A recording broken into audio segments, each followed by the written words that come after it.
tâm say la la la mong lâu đi nghi áo hung lu nghe bu pa zil sa cha vang tu ni in nam cho in guru te cha vang tu ni lâu bi sin le mal sa le so le lu ma ung kal sun lun cha nam go zo sang nghe sa tâm làm tua laya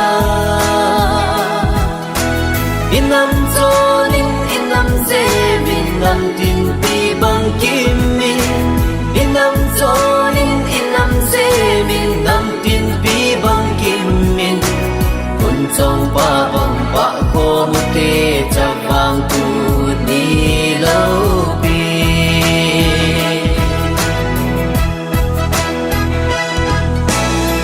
có một cả lai zon ut pi tăng khôn la mu te kan nam chon na mang lâu ding in chang vang tu ni gol pi gol en phai hi bang chan oi ding ding ni nam tin zala ya ki thang hen cha vang tu ni lâu pi sin le mal sa le nan so le lu ma ung kal son lun cha nam go zo sang nghe za tâm lam tu la ya in nam cho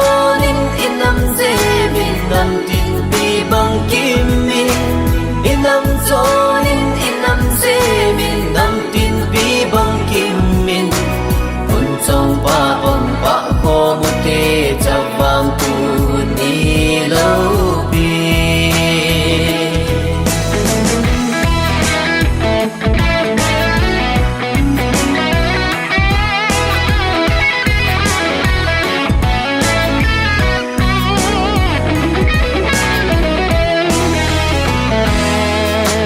ung gol go bang mang hem cha vang tu ni lâu pi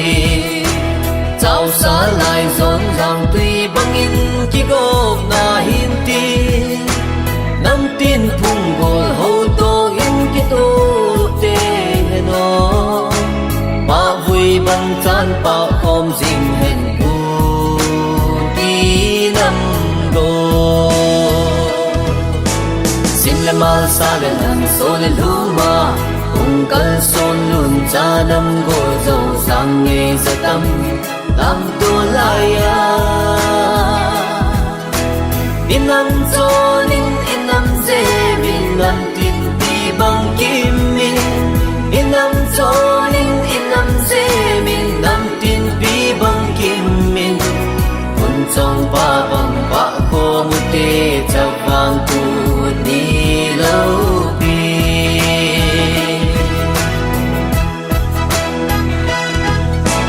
cầm vui có in ra min lăng nam tin lung la ya giang tuy bằng in về con tê hen chi kim tê dung pa thiên lim số lăng hiên khôn cao nam kiêu hi cùng khu so đinh đen cai hen cha vang cu đi lâu bi sin le mal sa le nan so le lu ma ung kal son lun cha nam go zo sang nghe za tâm lam tu la ya in nam cho in nam ze min nam tin pi bang kim min in nam cho